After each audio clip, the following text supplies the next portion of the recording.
Hello and welcome back to a humble look at Rogue Lords. A humble look at is the series where we take a look at the games included in the monthly Humble Choice Bundle and see if they're a value add or just a worthless slot filler. Today we're looking at Rogue Lords from the March Humble Choice Bundle. Yes, I know, March. But we'll run through it just for completeness sake. So let's get straight on into it with the Anarchy. Many moons ago, mortals rose up against me and chased me down. They were led by demon hunters, wretched beings incapable of seeing the beauty of a corrupted world. My creatures and demons gave everything they had in the fight, but it was not enough. I was forced to leave the world of the living. Weakened, I returned to hell to survive. For years I consumed fresh souls to regain my power, but their numbers are fast diminishing. I cannot wait anymore. I must reclaim my rightful place. It is time to gather my forces once more. Those who signed a pact with me will do as I order. They will spread terror and corruption in my name. The time has come for my revenge.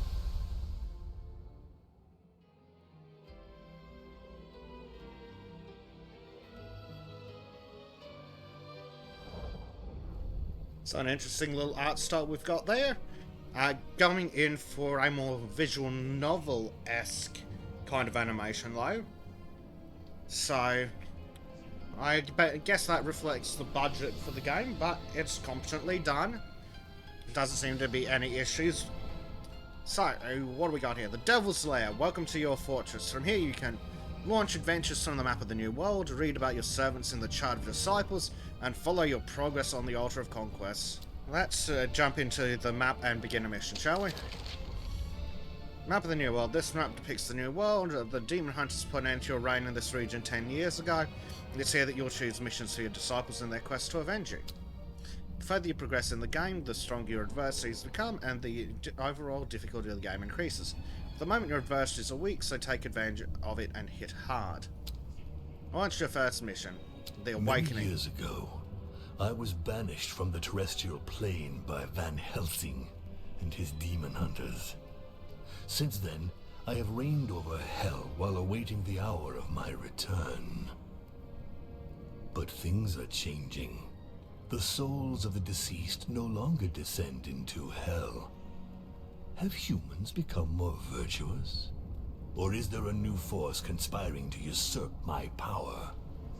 I recall into service my disciples, powerful beings who once made a pact with me. They can move freely in this region called the New World, where I was undone by Van Helsing. They will find him and exact my revenge upon him. Okay, so on this screen we've got difficulty modes, Apprentice and Normal, and okay, so it looks like we can choose 3 of our disciples per level.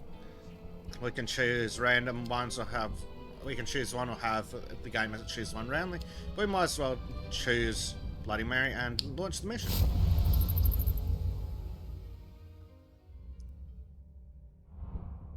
The World of the Living. You control a group of disciples and choose one to represent the group. You navigate from zone to zone by choosing your route on the map. You have to complete the main activity in a zone before you can move on to the next. Move close to the main activity to launch it. Book Chapter, Crowfield. Main activity. Completing this activity unlocks access to the following zones. What following zones? Guys. Right. Oh, God. Through the renewed link with my disciples, I become aware of the situation in the New World. The demon hunters have increased their hold on the population. They are everywhere, on the roads, in the villages, patrolling and imposing a summary justice. On the other hand, no one has heard of the 6 artifacts stolen from me by Van Helsing during our last confrontation. If he is using them, he does not boast of it.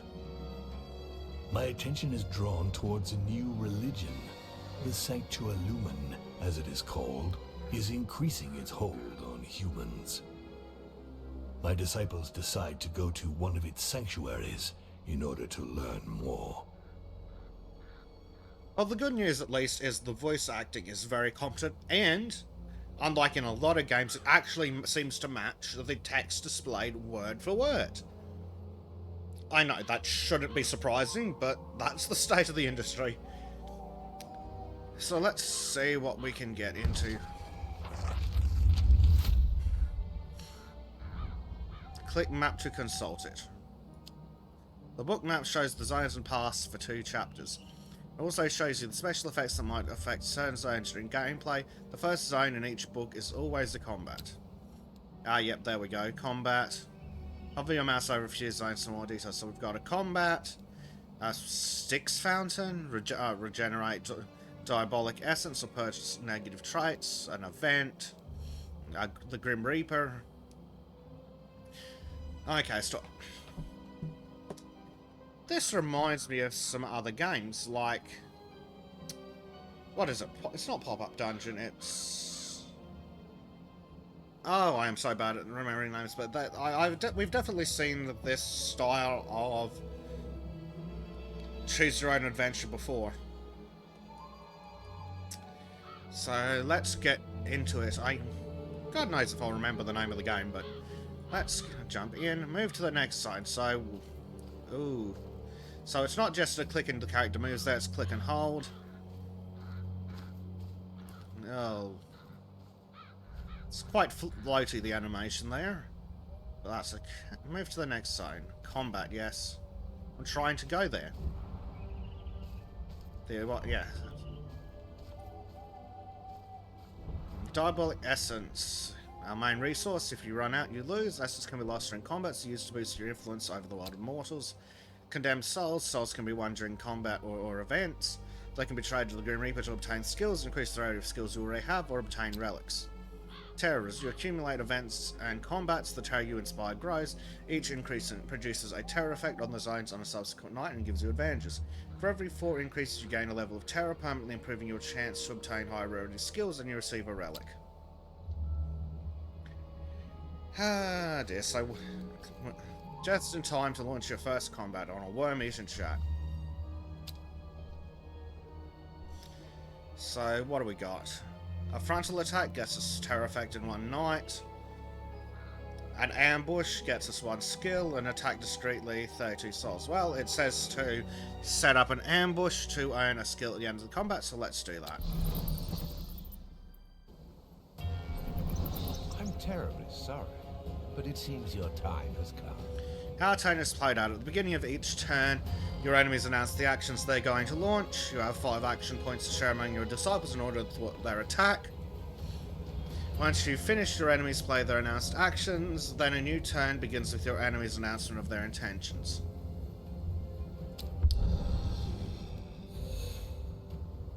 So we've got a Marauder announcing that he's going to attack our Headless Horseman. And select Bloody Mary to choose a skill for her to launch. Okay, and it is suggesting that we use Stabbing, which will inflict 7 to 12 HP damage. Okay.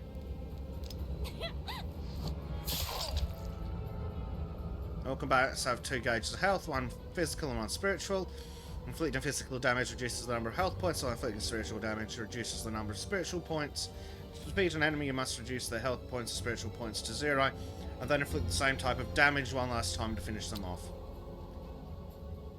So the animation seems pretty standard for this kind of turn-based game, but it seems it's very middling quality.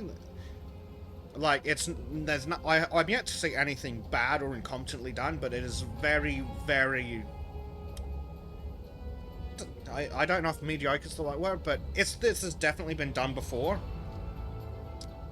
It's definitely heavily inspired by lots of other games that could come beforehand. But let's select Dracula and choose a skill. What are we going to do? A Bleeding Heart. So inflict 3 to 8 HP. And we have Survival Instinct. If Dracula is vulnerable, the effects of the skill are repeated a second time. Well, let's use this skill and... Yep, there we go. Recharging skills. When you use this skill, you deplete its charge and can't be used again until it's been recharged. Each disciple possesses a recharge action that replenishes all their skills. Recharge actions vary from one disciple to another. For example, some of them have bonus effects that change their cost. Choose the recharge action. All disciples recharge all the disciples' skills for 2 action points. Select Dracula, right? Yeah, and we have no more action points. Stronger. And we end the turn. Select Dracula to launch a skill. Okay, yep. Bleeding Heart again. There we go. So now the Marauder is in vulnerable status. When an enemy is reduced to 0 health points or 0 spiritual points, they do not die. You have to administer a death strike by inflicting damage on the same gauge. The disciples are also subject to vulnerability stats, but they do not die when they receive a death blow. Instead, you consume diabolic essence to keep them alive so they can complete their mission. Alright, so use Survival Instinct again to finish him off. Not Survival Instinct, Death, Bleeding Heart.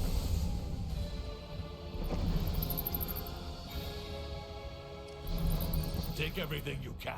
Rewards. Each type of activity has its own set of specifications. At the end of each combat, you'll receive a reward. Depending on your choice at the time of approach, you'll regularly have a choice of 3 elements during reward phases. Choose one. So what do we get? Burst of Anger. Targeting all enemies inflicts 2 times 5 to 8 HP. Twist of Fate. Reduce the impending attack by 2. Or Fury Fang. Target one enemy. Steal 2 times 2 to 3 HP. Now that's interesting. Place the skill in an open slot. Ah, for Mr. Dracula, huh? And confirm. And now we move on to the next zone. Styx Fountain, yep. This rat hole isn't worthy of my presence. Yeah. Some zones have an extra activity. It's optional, can be carried out before or after the main activity.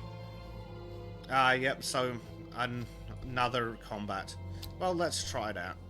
And we'll get a free skill. Essentially. I'm terribly sorry, but it seems your time has come. So what do we have? We have a priestess. Oh, reducing damage. There are several ways to reduce inflicted damage, with skills that immediately reduce immediate damage, with statuses that protect your disciples or negatively affect your enemies. Select Mary. Mary is bloodthirsty, which translates to physical skills that can only target the weakest adversaries. Mary also possesses a mirror that she places in front of the enemy of her choice when she recharges. Once her mirror is in place, all the skills she plays are reproduced on the mirror's target. So select the mirror. Select the guy doing the most damage as the target for that. Who shall die tonight? And then we cast Twist of Fate, which reduces the impending attack by 2.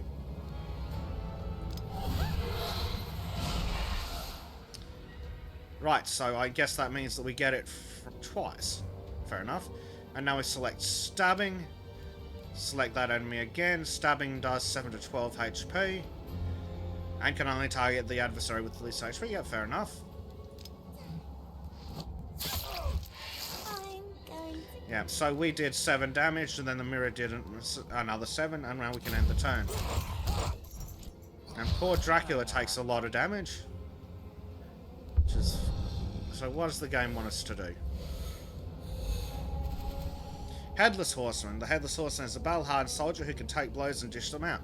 He gets reductions in damage and provocation status that allow him to redirect attacks to himself. When he suffers damage, his bitterness increases. At its maximum, his bitterness enables him to launch extremely potent skills. So bitterness is going to be some kind of SP system, I guess. So select On Guard, apply 1 provocation and 1 shell. Provocation, only the holder of the status can be targeted by adversaries, and shell reduces the damage suffered by 4. So... Right, so we're forcing everyone to target the Headless Horseman instead. The statuses. Certain effects allow you to apply status to a character. These can have a number of charges or a duration of turns. If they have charges, they lose 1 charge each time they're triggered. If they have a duration, they can be launched several times for as long as they're active. Status categories though. 6 status types: Enhancement, Protection, Cure, Maneuver, Control, and Awareness. A character can hold only one status of each type. If another status of the same type is applied, it replaces the first. If it is the same, its duration or number of charges increases. So they want. So use Slash, which will inflict 7 to 12 HP damage and apply 1 bleeding. And we're going to attack the Inquisitor, which leaves him as vulnerable. And that bleeding will kill the enemy when we end the turn, but only after the guy's inflicted damage.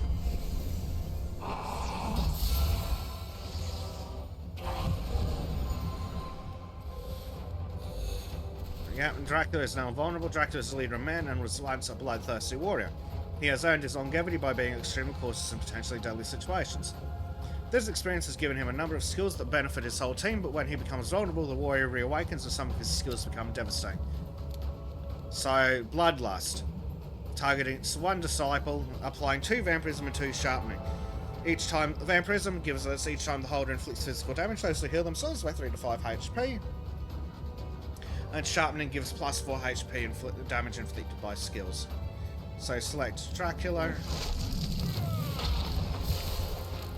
Oh, and now we can go into devil mode. If only I could see what that was. I shall reforge the world in my image.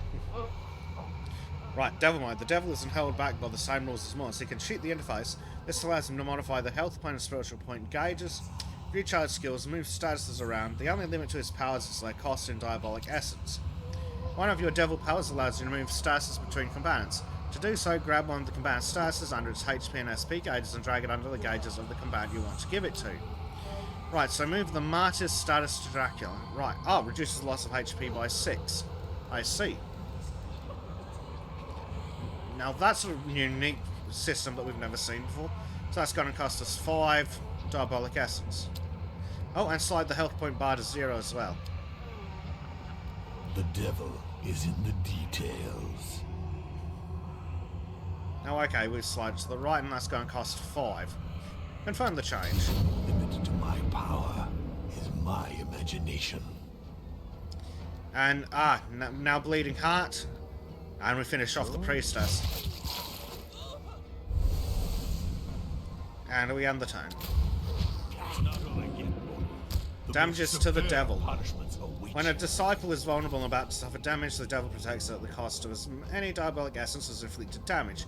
If a disciple is not vulnerable and about to suffer more damage than its current HP or SP, the damage surplus is cancelled. However, an attack hitting several times counts as many damage applications and can consume essence. I'll finish the fight by our own means. Well, whose skills do we want to use? Well, a good slash to apply some bleeding would probably be an excellent start. And what do we want to do next? What game are we playing? Do we want to do a stabbing? 7 to 12 HP? Yes, I think we do. Yeah, so that's taking the Martyr to vulnerable. And I suppose we could either finish them off or do some bleeding damage next time. I think we'll just finish them off. Those humans didn't have a chance.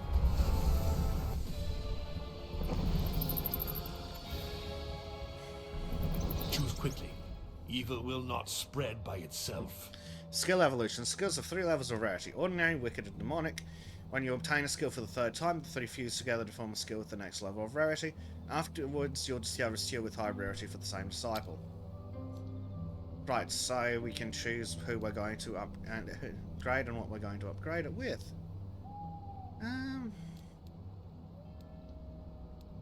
I think all of them have 2 of these, so I think Bloody Mary's stabbing should do. Yeah. So we've now acquired that, and we can place it in an open slot. Simple mortal trinkets.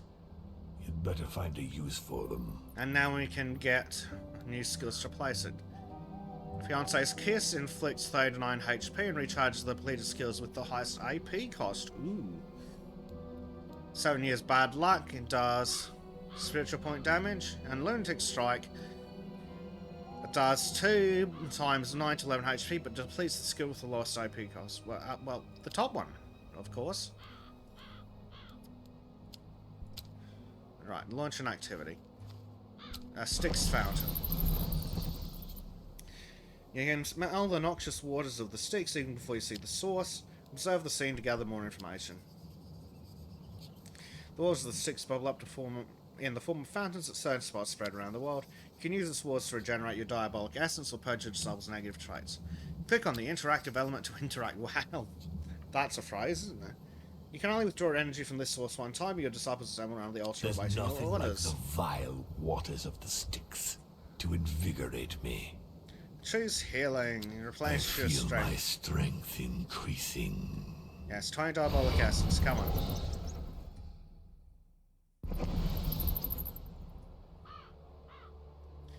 So what now? Move up to the next zone. An event.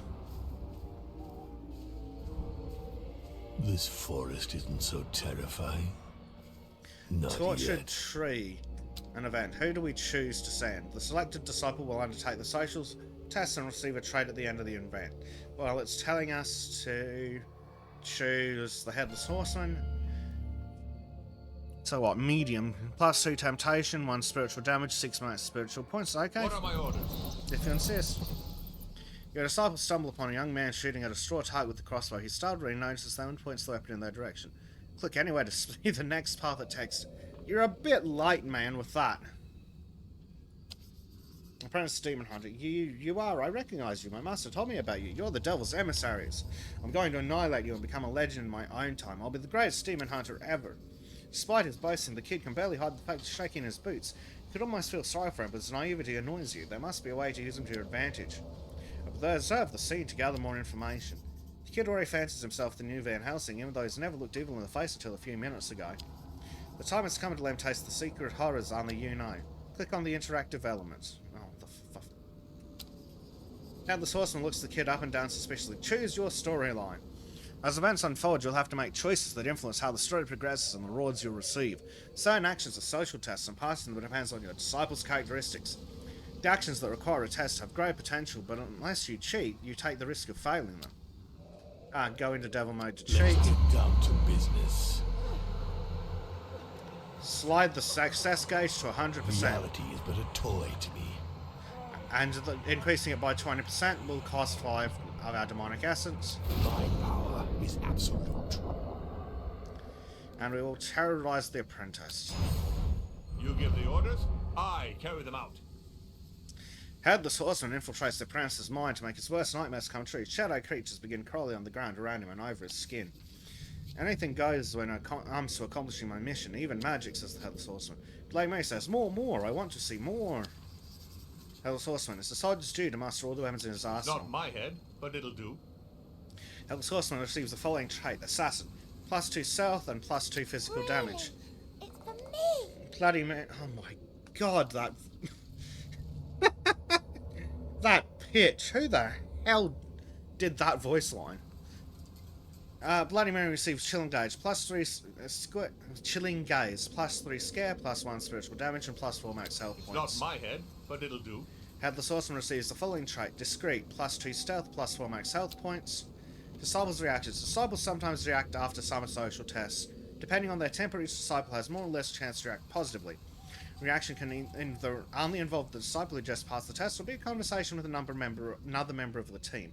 Reactions generate a trait for at least one of the participants, either positive or negative depending on the reaction's nature.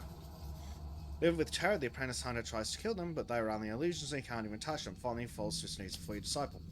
Have pity, make them stop, or do whatever you want. He has that Headless Horseman's mercy. What should he do with him? Send him off to share his nightmare with other humans, or force him to betray the other demon hunters. Choose that action, the game says.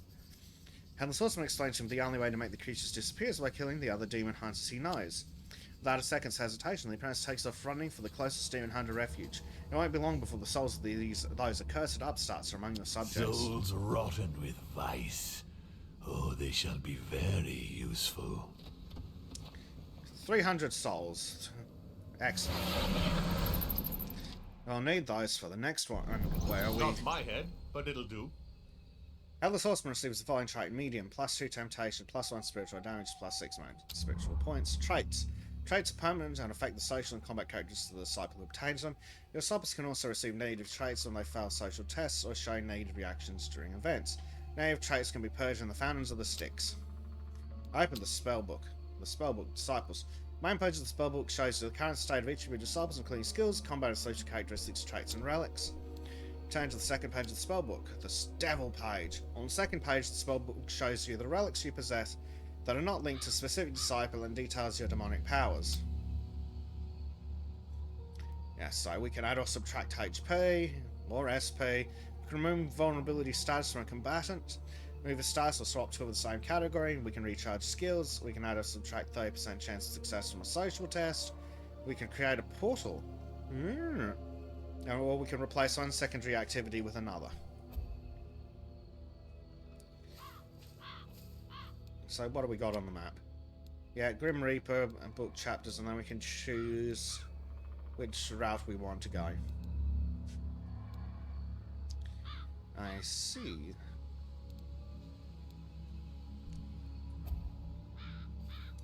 So let's go to the Grim Reaper and learn how to buy things, shall we?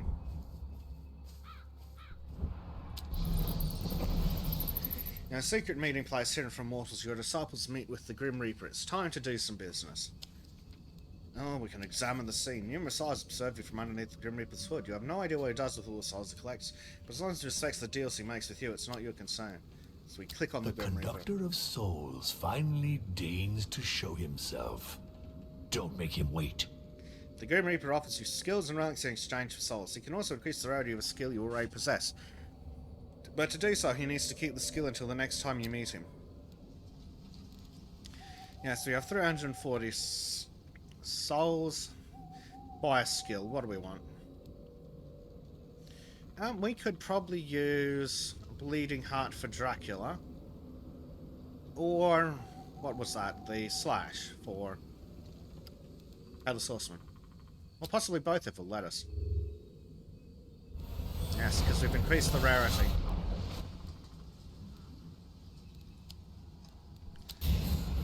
With that, the humans will finally submit to my yoke. Okay, and what can we replace it with? Vampiric Domination.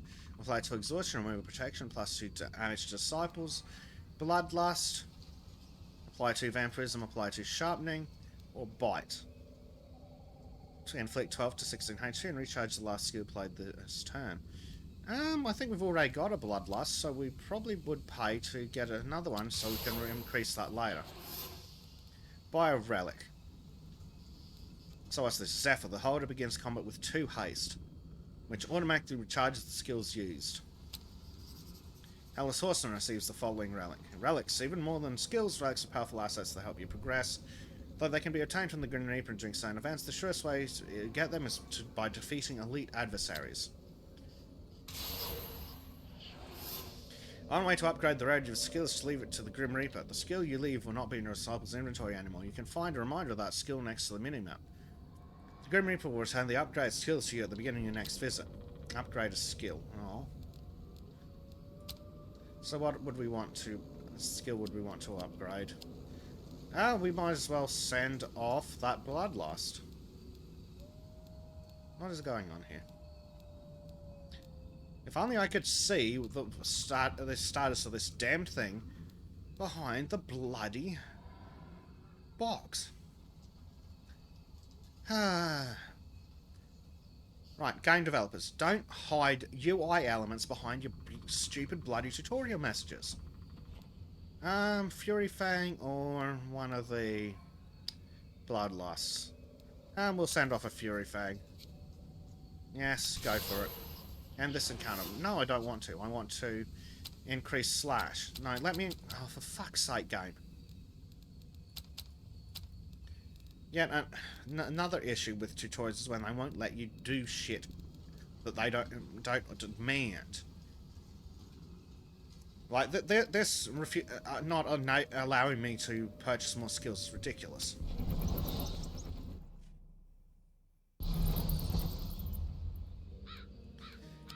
Yeah, effects present in the sign, blah blah blah blah blah. Yeah, waiting at the Grim Reaper's Fury Fang. Let's book chapter. Oh my god. There's an altar to the light not far off. I can't bear its presence.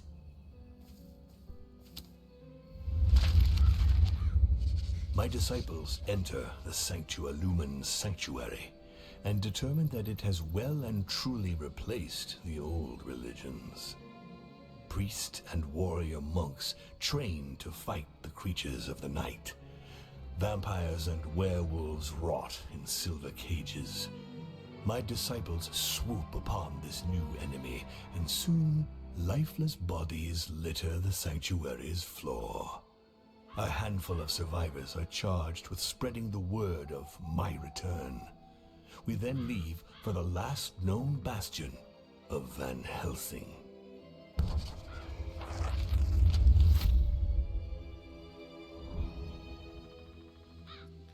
Right, so I've got the epilogue, which is, yeah, all the way up there.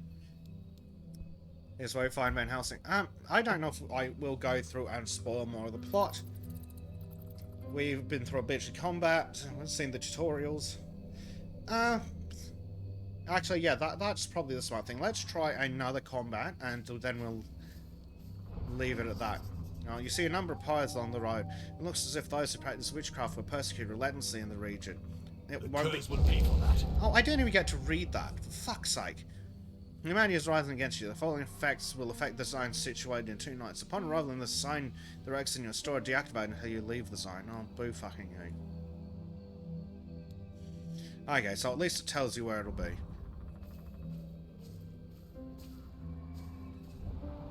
Open the map. I'm fine, I'll open the map again. Use devil mode to cheat and avoid this threat. Let's get down to business.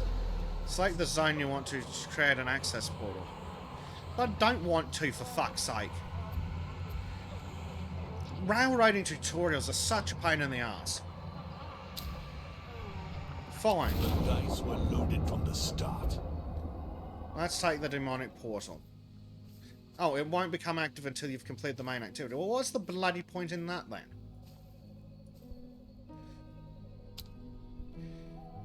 Set up an ambush, get 2 skills. Yeah, let's do that. I heard you. You called me 3 times. So I get an Inquisitor, who has Fervor, and the holder loses as many HP as they inflict. If they're under a cycle of vulnerable, they recuperate all their HP. Well, that doesn't sound terribly useful for them to have. What do we feel like starting off with? A good bleed attack, maybe. Or perhaps we would be better off... Yes, let's activate On Guard. So they target the Headless Horseman. And then we'll see what we can do about causing some bleeding. Oh, Slash got recharged. Sadly, it takes 2 action points. What do we have? Savorian... Bloodlust. No. We'll do Bleeding Heart to try and get the health down. And then we'll end the turn. They're preparing. And they want to do 13 times 3 damage. Ooh, yeah, that'd tickle. What options do we have? What game are we playing? Bloody Mary. So... place the curse mirror on the target, and that would then let us do a whole bunch of other skills, right? I shall die tonight. Yeah, Twist of Fate. Reduce impending attack by 2. So he's currently doing 13 by 3, so if we reduce it by 2 plus the mirror, it should go down to 9? Yeah, there we go. Down to 9 by 3. And can we finish it off with... stabbing, 14 to 21. Twice. I want to die. There we go, he's down to 10 out of 70. And we end the turn. So he does 3 times 9 damage, and gets wiped out by the bleeding. That worked out quite nicely. I am pleased with these offerings. Take them. What do we want? We'll get us another stabbing for Bloody Mary. Get us set up to try and increase that some more later. Demonic portal, but I don't want to take the demonic portal. I want to go this way. I want to go see the Grim Reaper. Get my damn skill back. That putrid smell. That deathly silence. I feel right at home. A secret meeting place hidden from mortals. Your souls meet the Grim Reaper. It's time to do some business. As agreed, I infused the souls you gave me into the skill Fury Fang. Its strength has been greatly multiplied. The harvest is good. The skill Fury Fang now possesses rarity level Wicked. Choose quickly. Evil will not. Yes, we'll take it. The conductor of souls finally deigns to show himself. Don't make him wait. Well, let's get this slash that we were trying to get earlier. Yeah, that's even better. We'll pop it in there. Simple mortal trinkets. And replace it with Better find a use for them. new opening. Slim maneuver, inflict 2 times 10 to 16. Or 10 to 16 SC, depending on where the adversary is. Oh, excellent. That is handy. And we've got 175 souls remaining. What would be good? Bottomless bag, a second discovery of wicked skills is generated each time you fuse 3 ordinary skills together. Ritual bracelets, gain +2 damage for each of their depleted skills. Oh, okay, so that's... We can see who they're for. And Sword of Thrones, 1 max AP. Recharge skills now, recharge only 3 random skill per disciple. I see, that's less helpful. Well, let's score this +2 damage for Bloody Mary. And we'll leave the Reaper alone. So I think we'll leave it there before we run forwards and run into the rest of the plot for this game. So in review, it's how to say, it's all been done before. I don't think there's anything particularly new or unique in this game that we've seen so far. It's very reminiscent of many other games. They would be nice if I could remember some of the names of them for you. Yeah, I mean, it's competent. It's a very competent game, though the tutorial is boring as balls. It's really dragging on. The plot, nothing in it strikes me as special, and I'm not really invested. Move, get going, do something. I have a reign of terror to We have restore. this garbage going on. I don't know why people still think that that's interesting. To just criticize the player when they're just hanging around. I mean, it's very bog standard. The combat, it's turn-based. I think that the game developers have tried to include a few too many mechanics, perhaps. Especially with this cheating, in big inverted commas, for Drum Devil mode. I'm not entirely sure that adding so many mechanics helps the game design. I'm not sure why the hell we needed a 3D map when we get railroaded everywhere we go. Like it would have been easier to just give us this map every time and just click from piece to piece. So I don't know why the hell we needed this 2.5D or whatever map. And yeah, the dialogue's very visual novel-esque in the way it's presented. I mean, it's not a bad game, but it doesn't stand out in any way. So, I mean, I guess that makes it a value-add inclusion to the Humble Choice bundle. It's not bad. It's very indie, so it probably does fit in nicely with it. Like, it's not outstanding. It's not bad. it's indie. Hopefully the indie developers are getting some money, a decent chunk of change out of the inclusion.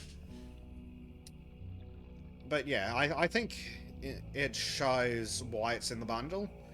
But at least, unlike a lot of the other games from the March Choice, it wasn't a complete waste of time. So, yeah. We'll call it a value add to the Choice bundle, and I think we'll leave it there. Thank you very much for watching. If you haven't made it this far, please consider liking or subscribing, and I hope to see you next time. Bye.